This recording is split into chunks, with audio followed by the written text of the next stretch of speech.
Okay, now I'm going to explain about why ideation strategy for problem solving is important. So, as a lecturer, I have encountered a lot of problems so far in journal paper writing support. As one of my job, many of Japanese students and sometimes international students pop into my office asking me to revise their journal papers, especially which is written in English. Then I have experienced many of communications with such students from various engineering students. As you may know, I have got access to many of the students from various fields.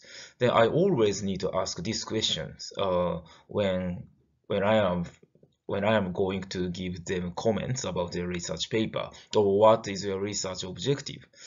The answer is most likely very confusing.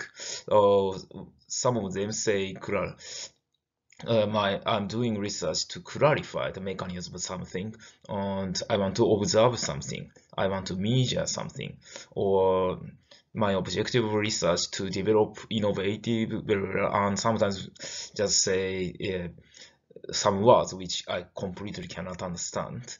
In such case, in such kind of situation, I need to ask them further detailed explanations. But if I ask such questions, the answer tend to make me more confused. So what I wondered was, did I ask improper questions, or I was not sure whether they are answering the questions of mine properly or not. Anyway, what was going on? What often happens in such communication is not understanding each other. Uh, Probably not so many. So it's common thing. It always happens to me. When I try to understand researchers, or whenever I try to understand what the researchers from other fields, or I'm from mechanical engineering field, are doing. So is this caused by language? Because I'm from mechanical engineering field, I only know about mechanical engineering things, but probably it would be very difficult to understand what chemistry people saying. So this may be, yeah, caused by language, or the students, as one of possibility, does not understand what they are doing. So when I think about how I was when I was undergraduate student, probably I didn't understand what I'm doing, because my colleagues, actually my senpai and my professor, uh, say something difficult, and I tried to understand, but probably I couldn't. I didn't understand perfectly what they were saying.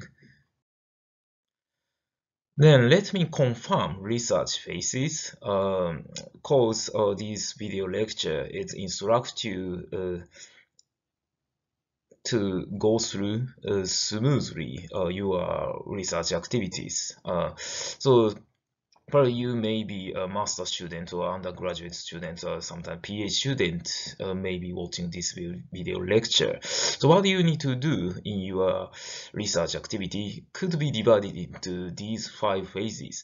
First, you need to define a research problem, which problem you are going to solve through research activity.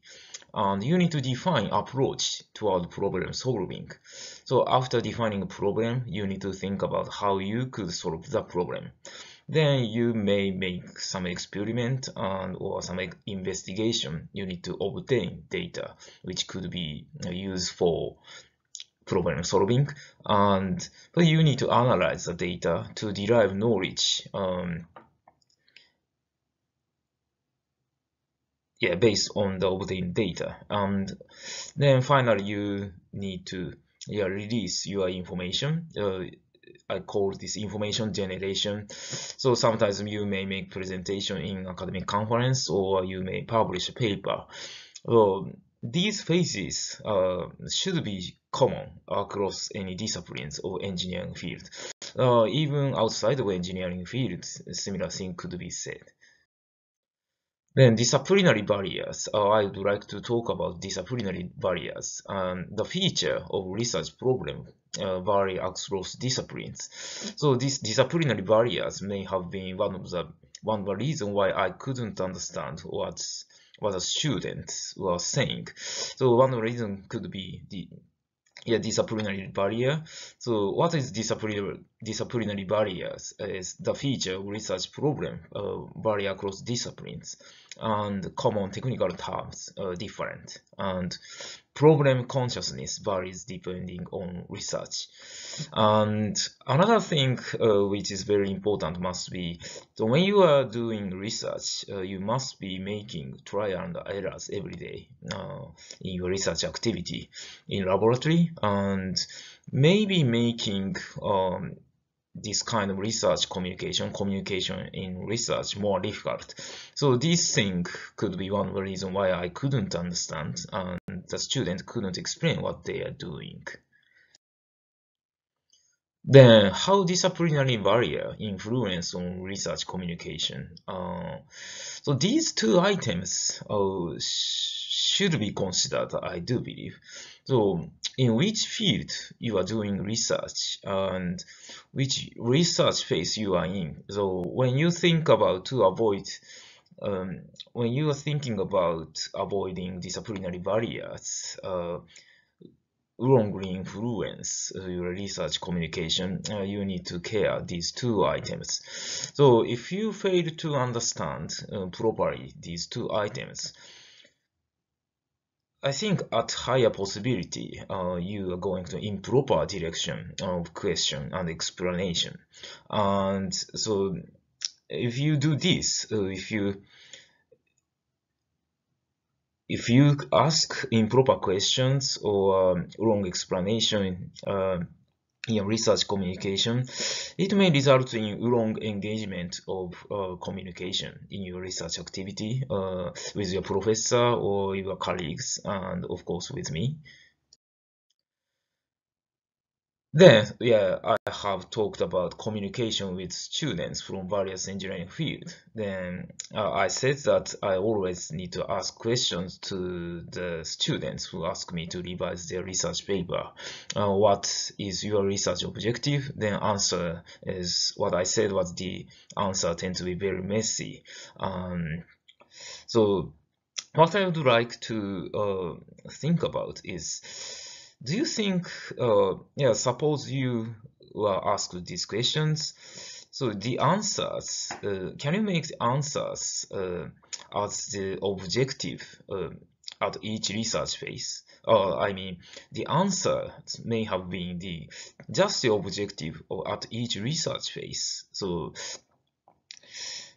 I do believe that they have understood their research and probably they can generate some results, experimental results required by the laboratory, but probably fail to organize messy information obtained in their research. That may have been what was happening in the communication at the beginning, which I mentioned at the beginning of this video presentation. Then, so as you may know, now our university is becoming globalized, internationalized. In such environment, we should recognize kind of thing which could be called global research communication. So there should be language barriers as well as disciplinary barriers and other difficulties. I think 20 years ago, in university, there were not so many international students, so we just, as far as we can communicate in Japanese, it should be okay. And we Japanese people are not so good at logically understand things, so people are expecting each other to understand without words. But internationalization means probably this kind of culture.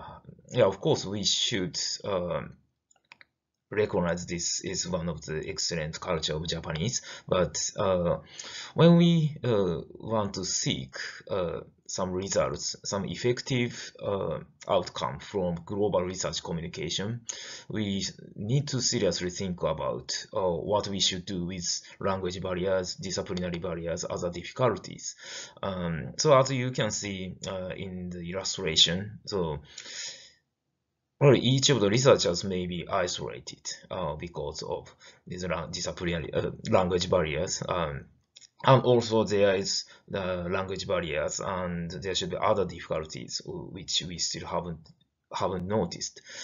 So one thing I could say is you may not get over those only with subject knowledge and language fluency, especially in professional discussions. So what things which commonly said in Japan is, yeah, so many of us recognize globalization of the world. Then people trying to learn more about their subject, and so they're trying to learn more about language, probably which is English. But probably only these two things, this doesn't work. Then so I do believe that we need another communication tool for research communication. Then what I'm going to introduce in the following video lecture is application of business management methodology. So I'm going to introduce, or actually I'm going to apply two methodologies. One is value engineering and another is TRIZ, which is called theory of inventive problem solving. So those two are a common methodology which is used many of companies, enterprises in Japan. I think enterprises all over the world. The idea generation methodology for problem solving. So it will give you clues for research communication. Well, with these methodologies, you can do nothing. But in addition to your subject knowledge, it will give you clues to smoothly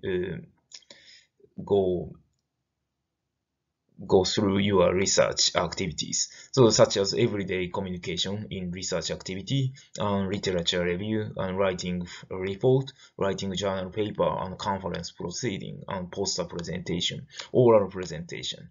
So these two methodologies will give you a good strategy to improve the quality of these activities. Okay, thank you for listening. This is all for the video presentation.